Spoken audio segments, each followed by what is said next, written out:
Hi everyone. In this video today, I want to speak about your mindset and ask you if you're setting your bar and your aspirations high enough in order to really fulfill your potential in sports science.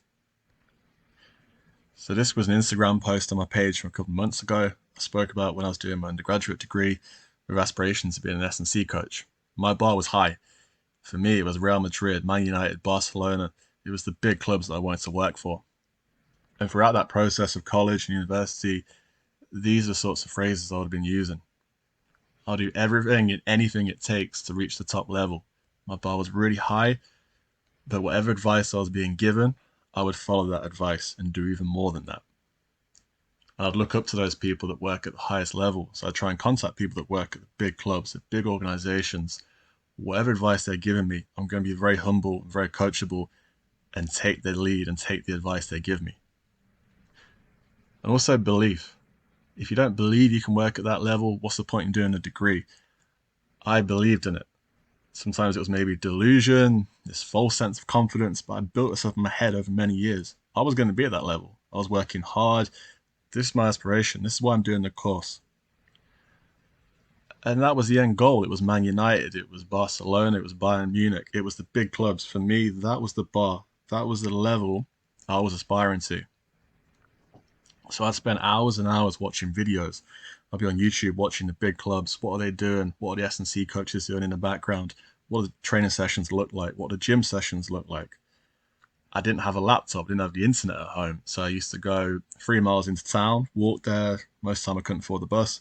When I was 17, 18, I get my 2 hour allowance every day in my little $4.99 earphones, and I'd sit there with a notepad and I would watch those sort of YouTube videos 2 hours a day, taking notes, learning from the process. I was obsessed. I was also fortunate that I lived about a 10-minute walk from Leicester City's training ground at the time. So I used to go down there. I was at an age at the time where you could go in, it was open training. Not long after that, though, they closed the gates, you couldn't go in. But if you look at the back in this picture, you can see some blue decking over a green fence. That decking didn't used to be there. I could peer through the fence. So one of my good friends lived on that road. Me and him used to stand there and have my notepad, and I would watch training and learn from that process.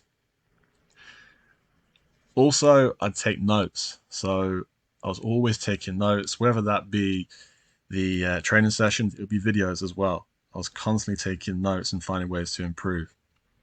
I'd ask questions. So as mentioned, I'd contact people in the industry. Also, if I was at Leicester City's training ground, it would either be through the fence or it would be at the side of the field where I could go and watch training live. Um, I'd find a physio, the S&C coach, whoever it was. I'd try and pull them aside. Half the time, I don't think they really wanted to speak to me. They wanted to get back inside, but I just get little snippets of advice. I wanted to learn. I was very desperate, very keen. And I also repeatedly told myself I was going to be at that level. I'd watch Leicester all the time and tell myself, this is me. This is where I'm going to be one day. This is the level of sport I want to work at. But as a student, these are comments that I can hear sometimes from students. So, firstly, I could never do that. And as I said earlier on, if you're doing the degree, what's the point? If you don't believe you can go to that level, just stop yourself for a second and ask yourself, why are you doing the degree then? You need to aim high. You have to have those standards and aspirations that you're going to be at the top level. It's a lot of effort. I hear this. I speak about all the experience I got as an undergraduate, 3 years working for very little money or no money, and the extra work, reading books, reading journal articles, watching videos.